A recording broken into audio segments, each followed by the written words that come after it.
بلوچستان میں امن پر کوئی سمجھوتا نہیں ہوگا۔ وزیر اعلیٰ سرفراز بگٹی کا شہداء کے لاحقین سے خون کے ہر قطرے کا حساب لینے کا عزم۔ سیکورٹی فورسز نے 12 مختلف مقامات پر حملے ناکام بناتے ہوئے 67 دہشت گردوں کو جہنم واصل کر دیا۔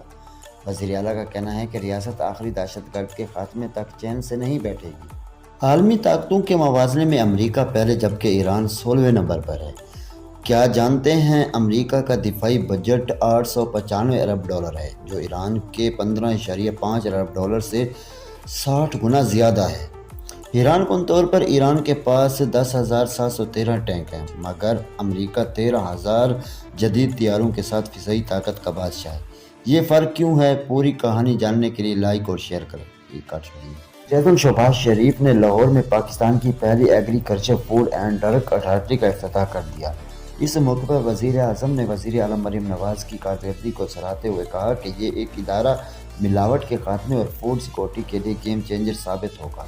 اتھارٹی اب ادویات اور خوراک کے معیار کو خود نگرانی کرے گی۔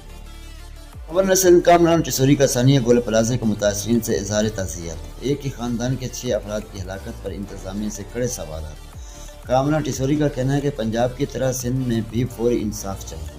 عوامی دباؤ پر جوڈیشل کمیشن کا قیام خوش آئندہ ہے، مگر اب ذمہ داروں کو سزا ملنی چاہیے۔ اسپیکر پنجاب اسمبلی ملک محمد احمد خان ریسکیو اہلکاروں کی پاسنگ آؤٹ پریڈ سے خطاب میں کہا کہ ثانیہ بھاٹی گیٹ جیسی غلط معلومات کو روکنا ہوگا۔ مریم نواز کی قیادت میں ریسکیو جدید خطوط استوار ہو رہا ہے۔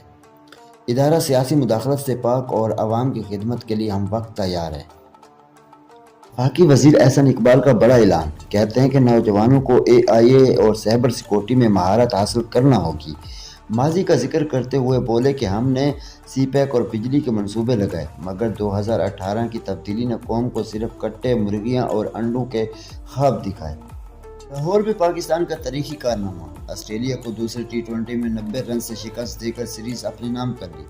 کرکٹ کی تاریخ میں پہلی بار گرین شارٹ کے اسپنر نے تمام 10 کی 10 وکٹیں حاصل کر کے عالمی ریکارڈ برابر کر دیا۔ ابرار اور شاداب کی جادوئی بولنگ کے سامنے کینگروز ڈھیر ہو گئے۔